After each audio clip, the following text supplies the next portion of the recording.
Hello everyone. In this video, I'm going to touch on familiar spirits. That's in the Bible. It's well known and documented several times. It's talked about even throughout different variations of the translation. I want to talk about what they are, how you might be interacting with some or one, and what to do to get rid of it. And so, of course, this is just my own opinion, my own. I used to be a massive skeptic, probably like many of you guys. But throughout my life, I have learned and experienced a lot of crazy shit. And so I got to a point where I couldn't continue to deny that a lot of this stuff really is some truth behind it. And it could be affecting us more than you realize. Now, it's not a secret for many that the cosmos controls a lot. Even farmers and fishermen follow the charts for their own gain when it comes to best time to fish, best time to plant seeds, etc. We use the cosmos for so many things.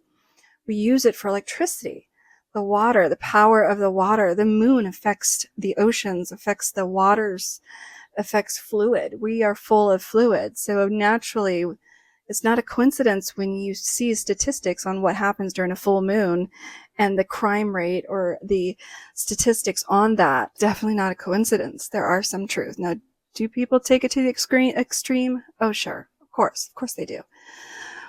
But that's with everything, right? Even the church has a nasty habit of being extreme, taking something and running with it, or twisting it, or creating different denominations because they see it differently than another denomination. So they just create their own church. It's pathetic. And so for me, I try to just get to the answer of things. I try to find the source. I try to find the truth of what I'm actually researching, so I'm better prepared for scenarios and situations that do happen in our lives. I'll tell a story, one that supports kind of the church in a sense. I grew up in a very Christian home, very, Bible study every week, Sunday church every Sunday, very religious. We'd read the Bible every night as a family, never curse. It was a way of life.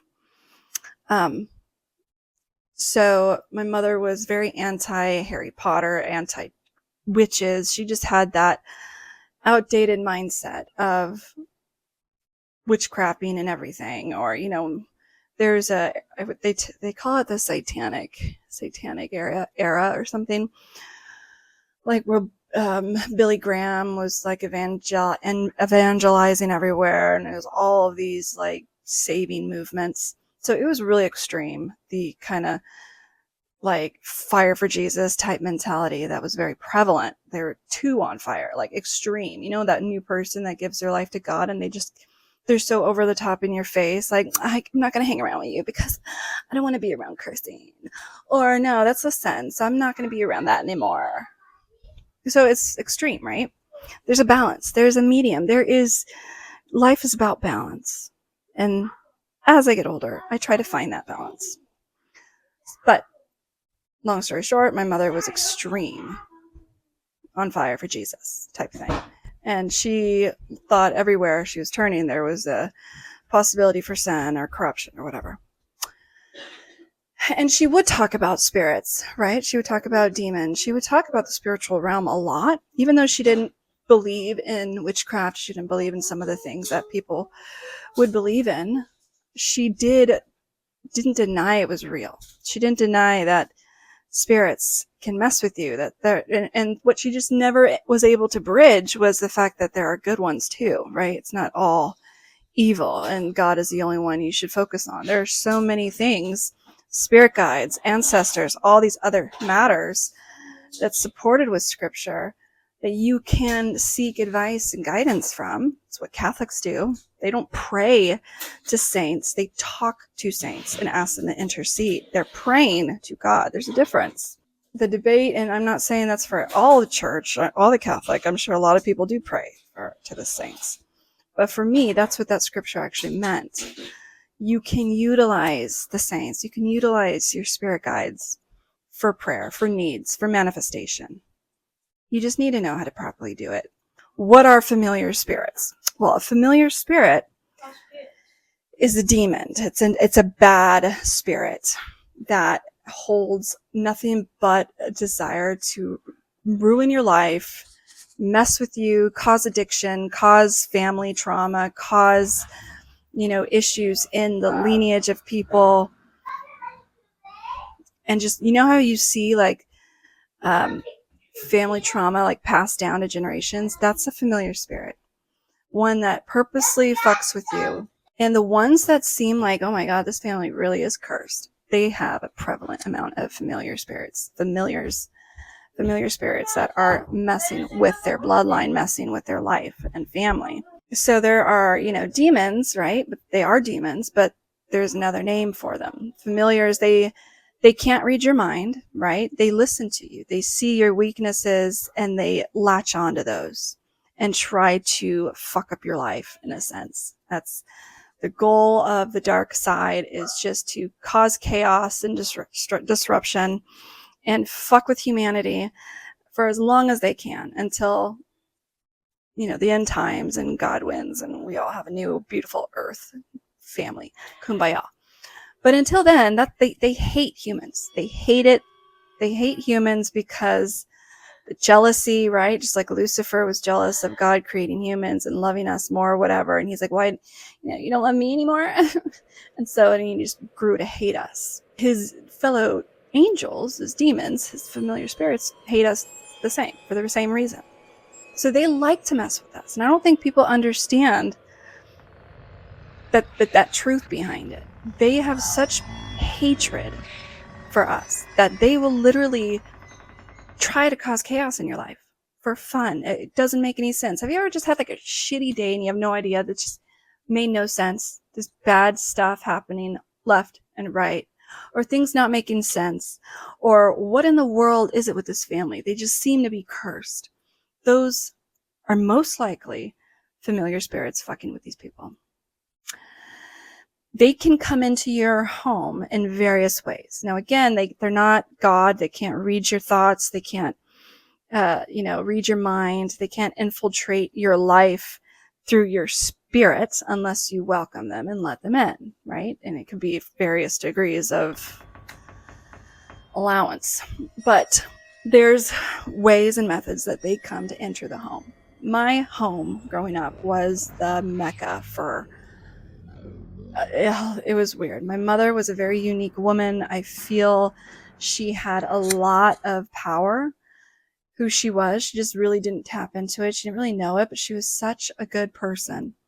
Such a genuine love for humanity that it made no sense otherwise, that you're just like, man, you're a really good person. That familiars would always try to break down our doors and mess with us, right? So again, they would enter through objects. They would go into things. That's why biblically, the Ark of the Covenant, if you touched it, you died. Moses' staff. There's so many biblical supporting documentation that God puts his power in objects. And certain things have higher vibrations than others scientifically. So I'm tired of Christians saying that's satanic. That's not true. God doesn't put power in objects. Yes, they do. Look at Samsung and his powerful hair, it was chopped off and he lost his power. That's power in objects. So shut up. It's there. If God could do that, so can other spirits, right? They can affect things. I think of the Horcrux in Harry Potter, where the girl touched the necklace and put it on and she got, it's real. Those things, those ideas, this genius of a writer as J.K. Rowling is, there's truth to that. There's a lot of things that have energy on them. Some of us can sense it. Some of us could sense it on other people, and you just feel it, like this gut feeling, like, oh, this person, oh, the vibe, ugh, no, back up. Or some objects that give that same kind of reaction. So I brought in a book into my family home when I was a teenager, and this book had familiar spirits in it. And I didn't know that, right? I was still learning. Half the time I thought my mom was just full of stupidity and like dumb and full of just BS. And I always half took her serious, half didn't. I was at that stage. To give you context, my mom didn't give a crap what I was reading. Her and I never talked about books. about books that I would read, unless it was like devotions or the Bible or what chapter did you study today, honey? Let's debate. Let's argue. Let's skepticism, or what do you call it? I don't know. It starts with a S. But she loved to debate scripture. She never wanted me to just believe something because she wanted me to believe it. She wanted me to actually understand what I was believing. So that was one thing I loved. I was able to question my upbringings. I was able to question everything she was trying to teach me. And she welcomed that. She welcomed the difference of opinions, the different way of looking at it. So she was always up for a friendly debate. But she didn't care what I was reading. Like, not once did she do something like this. We were sitting at the dining room table, and all of a sudden you could tell when something was talking to her. She had moments where she would kind of freeze up, and I knew she was a powerful woman in the spiritual realm, right? I knew that I was aware of that much, that energies were affected by her and vice versa. And sometimes God would talk to her. And that was one of those times where I was like, okay, so something's going on. So I'm just going to watch her because she's looking like she's really scared. Is that what it is? And she, blinked, and then she looked over at me and she's like, I think it's in your room. And I'm like, what? And so we go upstairs. I'm like, what are you looking for? She's like, I don't know. And I'm like, Mom, you're fucking weird. Can you stop this weird shit? Like, what's going on? I don't know. I have to get it out of the house. This has never happened before. Never, ever been an issue before. So she looks in my room, and she's like glancing everywhere. And she's like, it's here. It needs to get out. And I'm like, what needs to get out? And all of a sudden, she goes directly to where I always hid the stuff I never wanted my parents to know. And it was an amazing hideout. So she went directly to this spot that it is such a good spot. No one would have found it. She didn't know. Like, she was literally being guided to this spot directly. It was creepy as hell because this was the first time this ever happened. And she lifted it up. She unburied my little area and she took out the book. And she's like, what is this? And I'm like, it's a fictional romance book. She's like, I don't know why. There's just bad things in it. It's a bad spirit. It's infiltrated our home, and it's in this book. I have no idea why, but we need to get it out of the house. Do you want this book? Even if you want it, honey, I'm sorry. I'm throwing it out. And I'm like, what? But she didn't really care about the book itself. She was more bothered by the fact that it was in the book. And it was the first time she was dealing with something like this, these energies. And so I was trying to think back of what that book was about. I know it was like, something dark and like fantasy, erotic, Highland magical bullshit. Maybe it had some like dark witchcraft in it that I wasn't aware of. I didn't even get to. I didn't even finish the damn book. But whatever this book was, I think it's still on Amazon too. I should probably go read it now. Okay.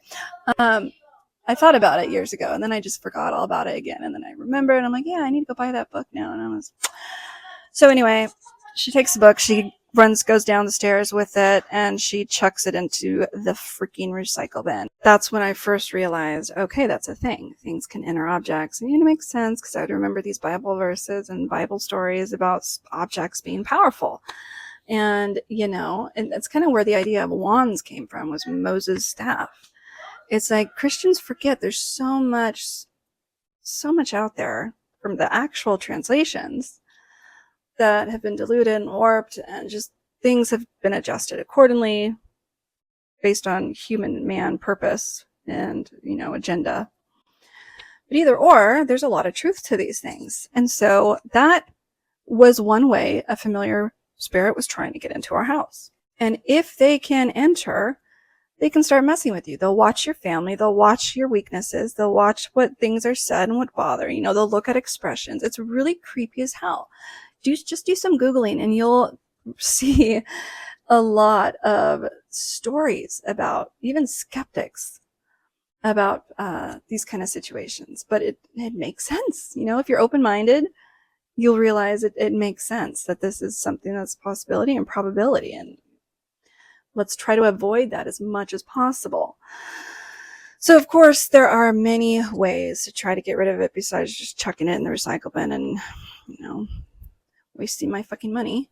It's a way you protect your home, protect yourself. And it's so vitally important that you do it. And that's why I take it very serious about who comes into my home, what I do, what rituals I do to protect my home, my body, my vessel, just everything about my family and life is very protected for that very reason, because I'm well aware of the crazy shit out there and how it can be affected and how it can affect our lives and relationships. And so there's a bunch of rituals that I do, but one in particular is crystals do have very high vibration. They've already scientifically proven that. It's not like it's powerful stuff that, it's not the way New Agers have kind of twisted it and it made it like an extreme thing. It really is. It has high vibrations. So you want something that has higher vibrations than other things, because familiars and evil spirits they don't have all their power. Let's just say that. They don't have all of their power when they're surrounded by goodness, right? And high vibrations and just goodness. It can't really thrive in that kind of environment. It's like water and fire, right? It doesn't mix well, doesn't mix at all. And praying is definitely what you can do the most, more than anything else, to help keep these things out of your life and purify your home. Protect your family by prayer. Prayer and fasting is what the Bible said to get rid of familiar spirits, right? And it's true. You want to keep your prayer life healthy, and that means keeping a good relationship with the divine and being close and having that connection so you can actually recognize these things. And eventually you'll be so in tune with the divine that you'll be able to sense it before you even touch it. You'll be able to notice things that don't have the energies you want to mess with and not even go near it. And you're not just born with that gift, unless, you are. There are people that are. But the majority of us have to build it. They have to build up that relationship to that kind of being sensitive to spiritual things, right? Empaths are more, they have the ability more than others, and doesn't really take as much practice than if you weren't an empath. They just have that gift naturally. But being able to be in tune with the divine and with energies and taking it serious and realizing the truth behind it, the more you can avoid those kind of things messing with your life. And it's like toxic parenting, that shit doesn't fly in my life. I address it immediately. If there's anything from anyone in my family, me, my husband, my kids, I address that kind of bullshit right out the door. That's not going to be how we're going to live our life. It's not the words that we're going to entertain, fill the blanket, I'm giving examples. Like putting each other down or not ever apologizing to my kids when I did something wrong. Those kind of things you need to take note of, because familiars are listening to everything. Even when you're out and about and it's not in your home, they are watching people. It's creepy, but that's the truth. They're trying to find ways to tear down humanity, and they do a great job of it. And that's why people that manifest and like blah blah blah, they become so successful, because they actually figured out how to keep these things out of their lives. That's the trick right there. I just saved you hours of research on how to manifest. They've learned that. That's it. They've learned how not to let things have an open front door seat into their life. And because they're so good at that, they're able to just only gravitate to the things that are thriving or going to triple their energy and vibration and blah, blah, blah. So, but in order to get that way, you have to understand it. You don't just wake up and have the gift of manifesting and whatever you want comes flowing to you. You really have to study it and know about it, research it, understand it, and practice, right? You have to practice those things. There's times where I thought I got it right, like this is in the bag, I got this, and it's going to be mine tomorrow's day, and it didn't happen. And it's like, oh, I'm so defeated. I did a video about it the other day. Sometimes that happens more often than not. But you need to get stronger with your prayer life so you're able to actually hear in tune, be in tune with what's being said to you, what energies are around you. The more you practice, the more you seek God, the more you're able to find out those things, avoid bad things, gravitate to the good things. The more you'll be able to manifest. The video is not even about manifesting. So there's my long-winded, creepy, weird video for you all. You know, and if you don't know me, I take a lot of these things into my life, and it's not just spirituality. A big thing is what I consume. You know, I live with diseases. I care about my body. I care about the body of my family and how healthy we are.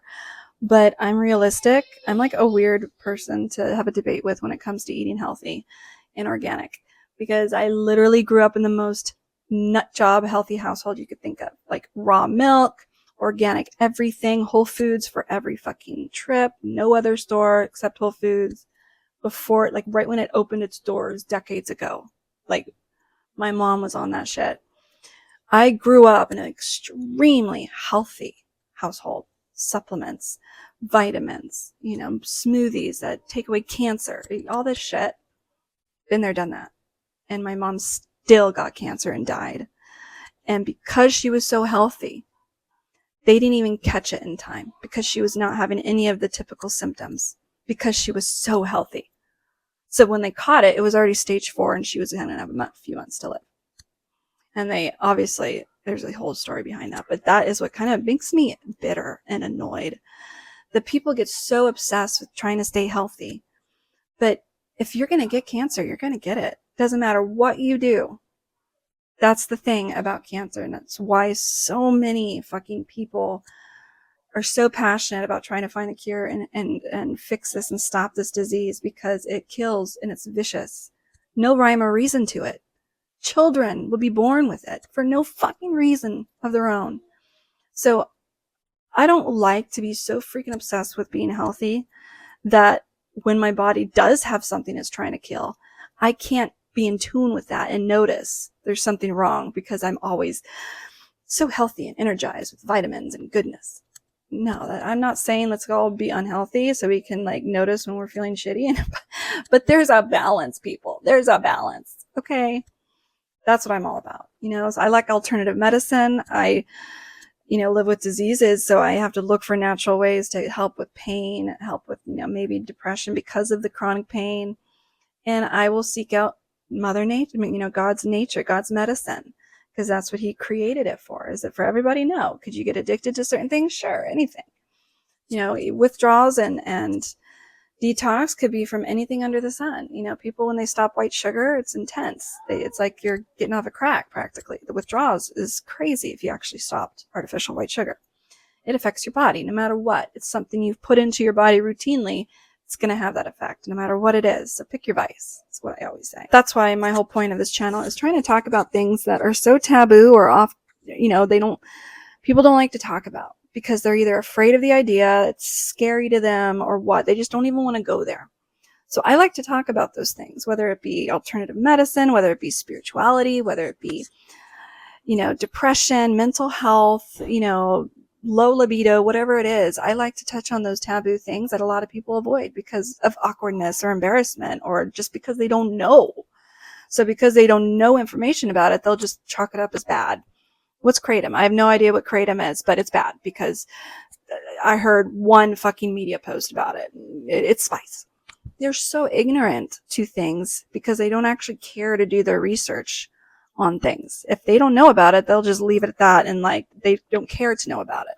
They'll just have their opinion based on the first thing that they run across, but yet be totally wrong. Same with mushrooms, same with psychedelics. There's you know, studies out there how LSD and psychedelics have cured, you know, PTSD soldiers. You know, just a few treatments, and it's rewiring their brain and their receptors and cognitive reasoning, and they're able to kind of refresh their mind after a traumatic experience. Who would have thought? No, it's not for everybody, but for some people it just might be. But if you just are so, I don't want to talk about it, then you're going to miss out on so much information. So I will always be here to talk to you about those weird shit that people don't want to talk about. Just like I'm about to do right now in this video. All right, everybody. Thanks for watching, listening to my ramblings. This topic might not have been for everybody, but I think it's a topic that many of us question in our minds, think about as a possibility. Maybe we're like 50-50 on the fence on belief, but either or, it's something that needs to be mentioned, because when you feel the gut and vibes, you need to be able to trust that.